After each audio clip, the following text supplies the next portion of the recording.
사무엘상 27장 1절에서 7절까지 말씀입니다.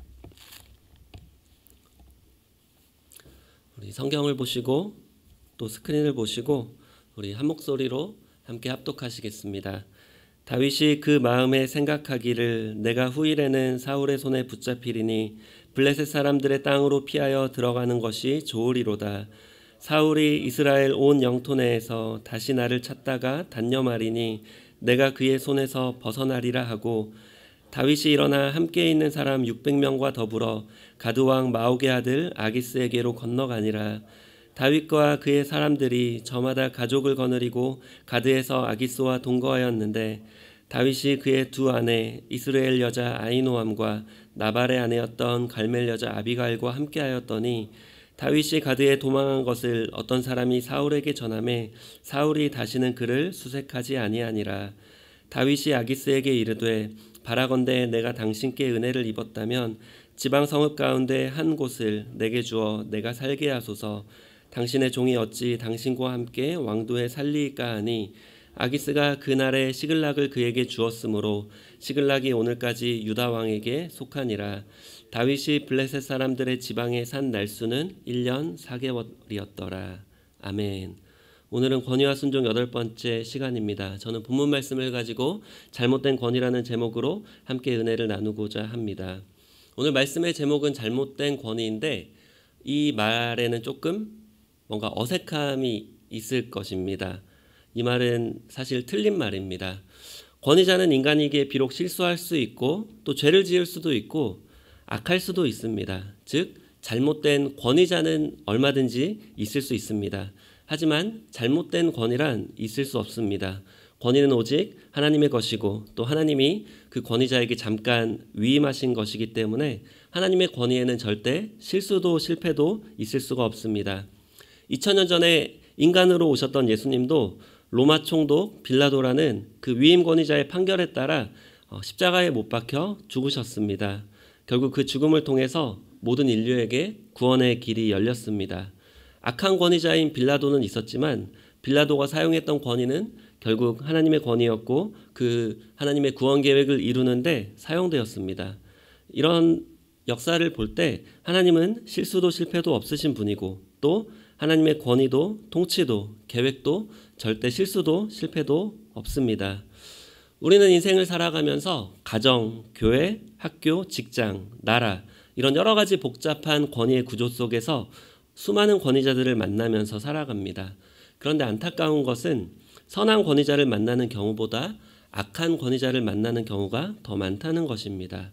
우리 인간의 특성을 볼 때 죄의 유혹을 극복하기에는 너무나 나약하고 또 하나님의 뜻대로 살아가기에는 너무나 악하기 때문에 악한 권위자가 더 많을 수밖에 없는 것이 현실입니다.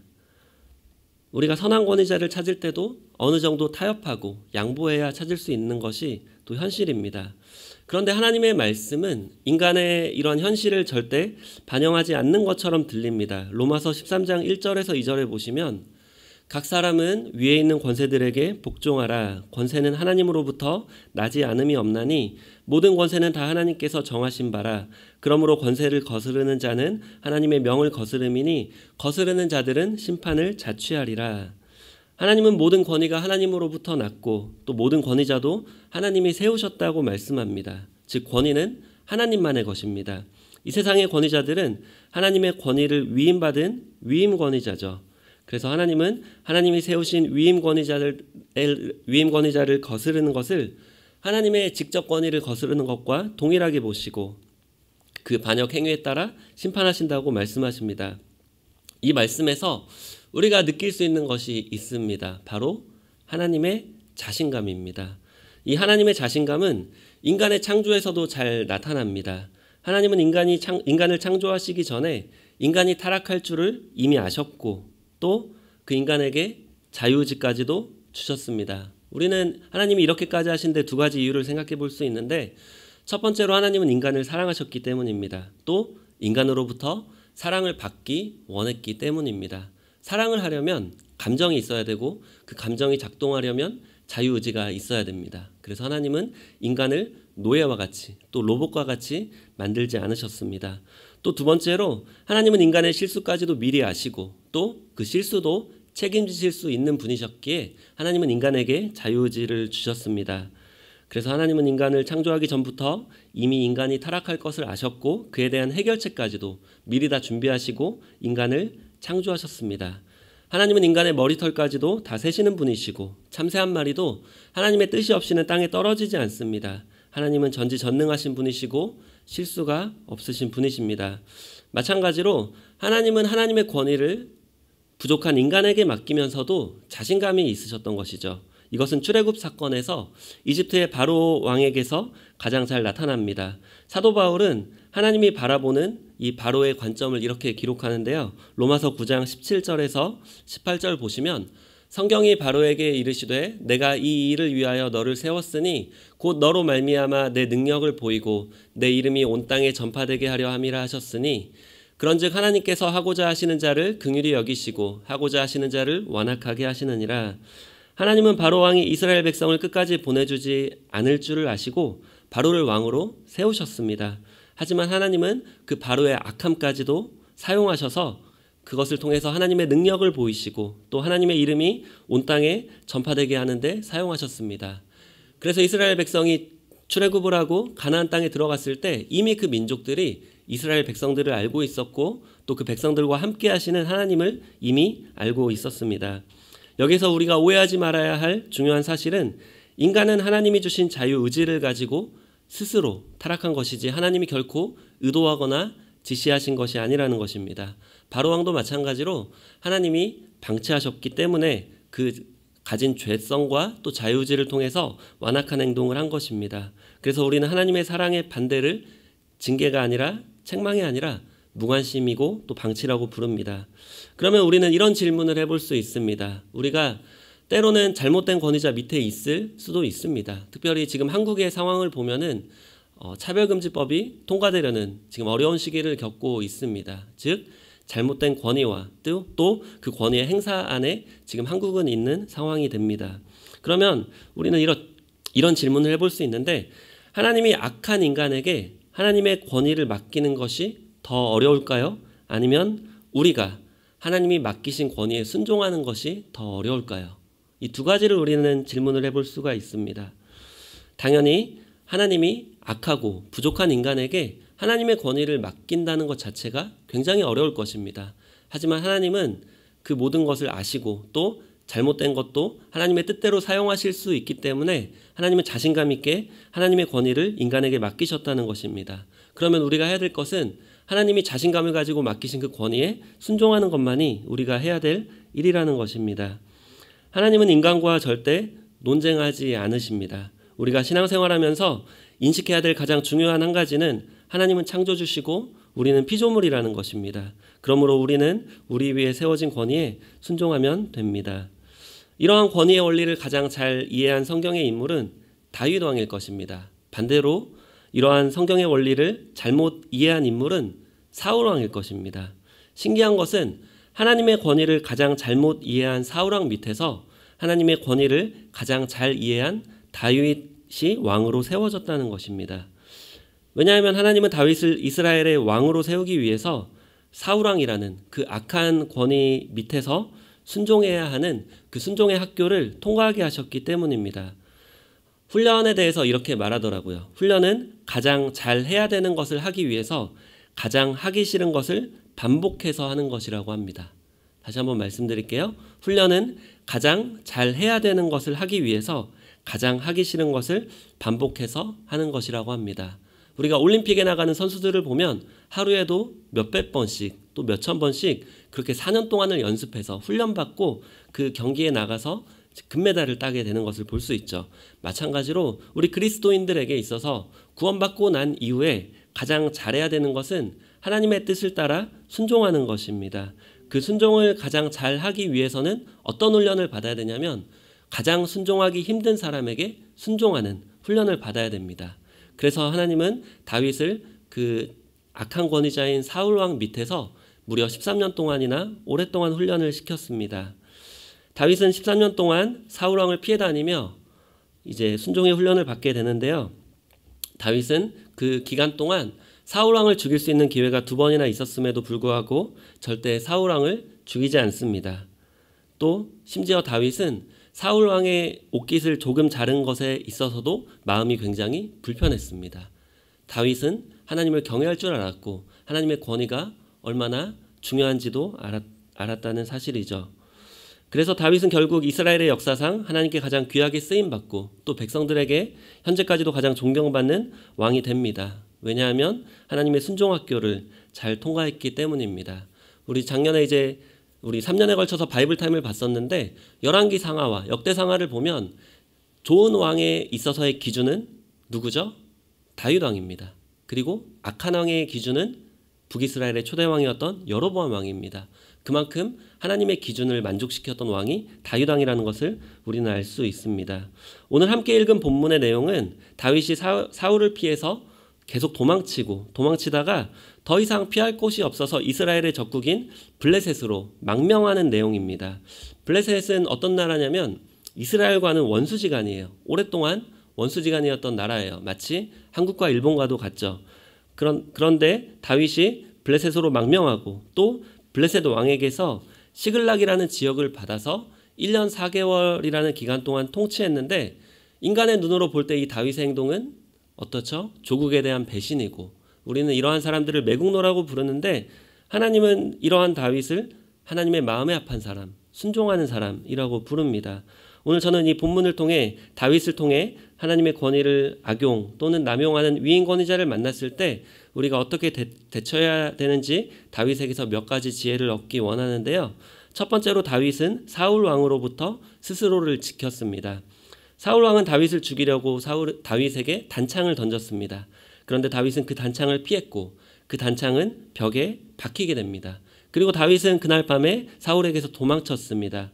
다윗은 사울 왕이 던졌던 단창에 가만히 맞지도 않았고요. 또 그 벽에 박힌 단창을 뽑아서 사울 왕을 향해 던지지도 않았습니다. 우리는 이것을 볼 때 하나님의 이 권위를 잘못 사용하는 권위자 밑에 있을 때 우리는 스스로를 지키고 보호해야 된다는 것을 우리가 알 수 있습니다. 하나님은 또 그것을 도와주십니다. 두 번째로 다윗은 더 높은 권위에 순종했습니다. 우리가 권위와 순종에 대해서 잘못 이해할 수 있는 부분은 맹목적인 순종이라고 잘못 이해할 수 있습니다.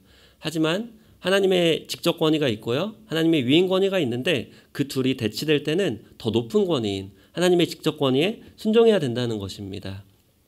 다윗은 사울 왕이 죽이려고 할 때 그 사울 왕으로부터 죽임 당하지도 않았고요. 또 사울 왕이 그 자신의 왕권을 아들인 요나단에게 물려주려고 할 때 그것을 인정하지도 않았습니다. 오히려 요나단은 하나님의 직접 권위에 순종해서 자신의 권위자인 아버지 또 왕인 사울 왕을 오히려 그 말에 따르지 않고 오히려 다윗을 도와주는 것을 우리가 볼 수 있습니다. 바로 왕이 히브리 산파에게도 히브리 여인에게서 아들이 나면 죽이고 딸이면 살려두라고 명령했죠. 이건 어떻죠? 하나님의 직접 권위와 위인 권위가 대치되는 상황입니다. 이때 히브리 산파는 하나님을 두려워해서 왕의 명령을 어기고 남자 아기들을 살렸습니다. 그렇다고 히브리 산파가 바로 왕을 죽이거나 대적한 것은 아닙니다. 그저 그 명령에 따르지 않았던 것뿐입니다. 다니엘과 세 친구들도 바벨론이라는 나라에서 절대로 우상 숭배하지 않았습니다. 하지만 왕의 명령을 따라서 다니엘은 사자굴에 들어갔고 다니엘의 세 친구들은 풀무불에 들어갔습니다. 여기서 우리는 중요한 권위와 순종의 원리를 발견합니다. 하나님의 위인 권위와 직접 권위가 대치될 때 하나님의 직접 권위를 따라야 됩니다. 한국에서도 지금 하나님의 직접 권위인 이 동성애, 이 악한 죄와 또 그 위인 권위인 한국의 이 정부의 이 차별금지법을 발효하려는 이 사이에서 이 대치되는 상황 가운데 있는데 이때 직접 권위에 순종해야 된다는 것이죠. 물론 그 순종하는 방법 가운데 권위자에 대한 존경과 또 사랑의 태도는 절대로 잃지 말아야 합니다. 세 번째로 우리는 다윗에게서 사울 왕에게 호소했던 부분을 발견할 수 있습니다. 악한 권위자 밑에서 무조건 피해 다니기만 하는 것이 능사는 아닙니다. 그 악한 권위자에게 적절한 호소를 할 필요가 있습니다. 다윗이 사울 왕에게 했던 호소의 특징을 보면 세 가지를 볼 수 있는데 첫 번째로 올바른 사람에게 호소했다라는 것입니다. 다윗이 만약에 자신의 억울함을 다른 사람에게 가서 이야기했다면 이것은 비방이지 절대 호소가 될 수 없습니다. 권위자인 사울 왕에게 직접 가서 자신의 억울함을 공손한 태도로 또 존경의 태도를 담아 말씀드렸다는 것입니다. 두 번째로 올바른 태도로 호소해야 합니다.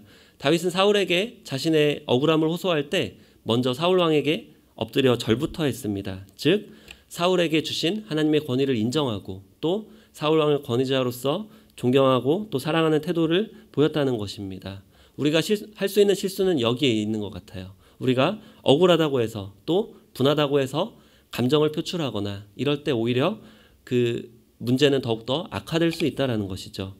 세 번째로 올바른 입장을 밝혀야 됩니다. 다윗은 자신이 사울 왕을 죽일 생각도 없고 또 그 왕위를 직접 빼앗을 생각도 없다라는 것을 지혜롭게 잘 밝혔습니다.